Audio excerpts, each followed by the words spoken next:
Elimi ya masimu. Okusokera ddala obi Uganda. Okusokera ddala gwabde congratulations. Kamera zikulimu bugambo ki bw'obagamba. Kino nakyo kiwedde. Sikyalina kye mbagamba kati namwe mbagambeyo. Kali bagambe iki? Okoze ebyafaayo. Kati yogera bannyonnyole mu okoze ebyafaayo. Baali tebakisuubira nti kiriba kiti. Abali bakisuubira. Baali tebakisuubira. Abagamba omundi ogwokutaano gwanditabukamu. Boy tekisoboka tabuka. Ngambye ewenzirawo enkya. Esewo. Era bajja. N'amaanyi ng'oyina maanyi n'ento obadde obayise. Nze ne bwenzirawo enkya. Bajja lakwati bbeeyi bwate siteegi ate n'okuddamu noonye sente za siteegi. Naye nze basonde sente za siteegi nzirikomewo. Kino kitegeeza ki Gravity achievement eno yakawungezeka leero kubanga okikoze ebyafaayo bino we biti. Nja kwebaza leero zakwaba bigambo bingi zalamugire ebigambo lye bingi byali binzise namala kyo nenjogera ne munyiiga kati ekifo kino tulabanga kyo kifuuse kyaddondo tusuubire ekyeddako oba ogenda kuwanika wakubanga kati netaaga gendako mu olidde ndowooza netaaga olidde omulemu nange n'abayimbi bala bakole sijja kuba mulungi omu no netaaga nfumulemu sikuwumula kuyimba nkyayimbira ddala naye kati nga konsati lonki zino soke nzikakkanemukko nabo bakole naye gwe buli mwaka kati guno okimanyi eno sho mu mwaka gumu kubye sho bbiri kuba nakola mu last year tusimbudde anyayina ennene nagikola mu October nga 2 eno gikoze September that means omwaka guba tegunnawera that means nkoze sho 2 mu mwaka gumu erugogo buli mwaka ne bajja kizibu kyakubeerawo kitegeera so kali njala omwaka ogujja abayimbi abalaba kubekubemuko ku lugogo nga bwe tunoonye ekifo ekirala ate ekisava Gravity nkimanyi olunaku lubadde studio nga ne ku internet toliiwo naye ziweze saa 8 abayimbi bano bagamba oba ekisajja kino kyalogerawa munayisa waloga nsaba nnyo nsiiba ate nina n'abawagizi bange banzikirizaamu kuba wana abantu wajjuli saa 8 yazoyogedde mwabadde olwedde nga olaba omuliro guli waggulu saa 8 n'olugogo batandika oyingira kiro naye otandika obbayingiza emisana manya Mungu abakuluddalo. Gravity watugamba nga shewedde olina kubeera nga wetegeka okutegeka eyo shuwa tumalayo nesiipa olugenda gitegeka eyo concert era sente zonna njala nzijjeyo mu banka gye bazitadde ze tufunye wano ngende meeting tiimu ya Spice meeting ne ba King Shiba manager yayo bangambye nali nonyeza ne bangambye mukunja atasera ye manager wa Shiba King Shiba then ne roja njamunoonya kundoza ku Monday kuba ekyagenda mukono Monday ndabe nga sente zinatenzibawa zetukoze wano nzibaddize ziremu bakolemu sente kuba nyimanyi abantu bajja kujja King Shiba nga yimiridde wano ne siifa waffe wano tegeera lwaki ngamba amaanyi brand ya Spice ogamba oba togikakkanyiza ogiteeka ku King Shiba w'amaanyi ne King Shiba w'amaanyi atya yegwe ayimba Bible gisome ayina ennyimba 2 ebiwa n'oliwa oba ye Bible lw'omanyi omega gumanyi Bible gisome tomanyi ng'ayimba ku show yange oyimba kino comparing olwa King Shiba ne Spice Bible gisome oleeta lwa Spice lwani ogattako awo lulirwe nalimu lwenamukubira emimwa baluyita ndi mulavu bebi wekolye ndi mulavu wansamo nasani ng'ogyeko Bible negisome naye ng'omutuju twagala kubuuzayo kano kokka wasuse n'otugamba nti waliwo abayimbi tulabyeko olwaleero naye tulabye Chameleon ku stage kino kibadde kityawo kikoze otya Chameleon kyali wange otegeera Chameleon mukwano gwange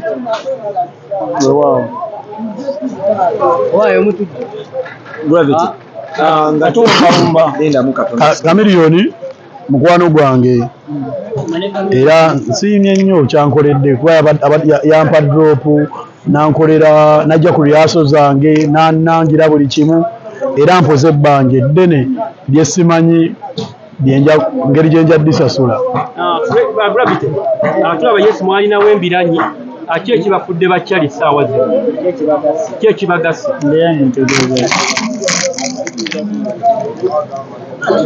Mulongo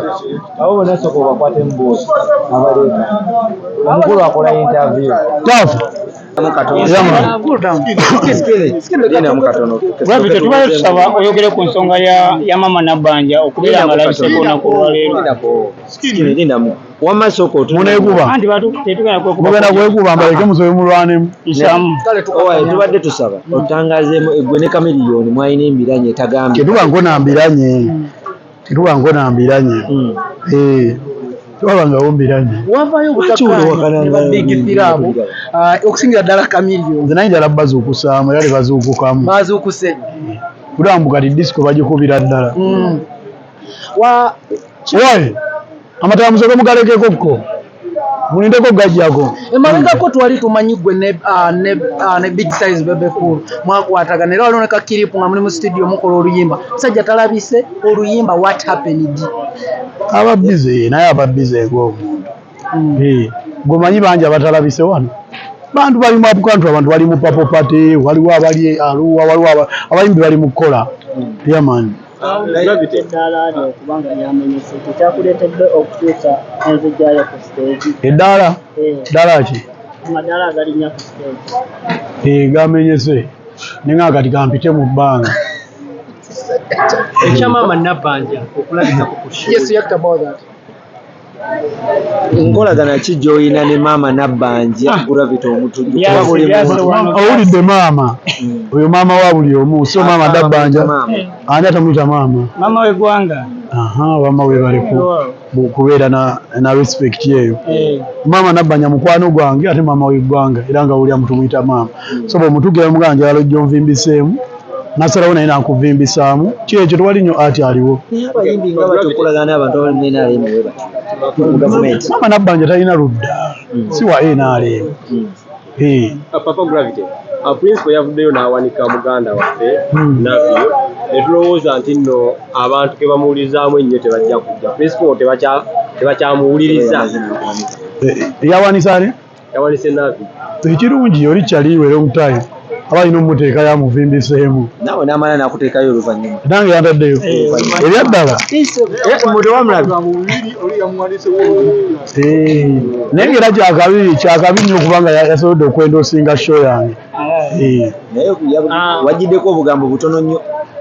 kikulu nti ampisizaawo etegera abanyi abagala Bobi Wine bayisaawo ne batafuna mukisa ogwo n'okuteekako ku peegi kuba alina following ennene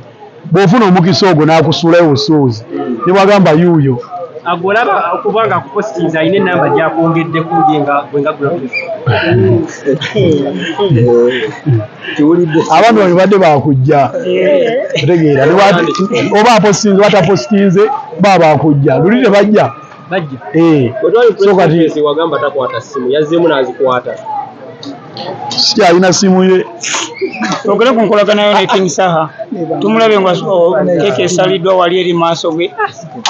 omwadde platform y'amaanyi tusuubire ekyenjawulo wakati aginyisa mukwano gwange long time twatandika naye aso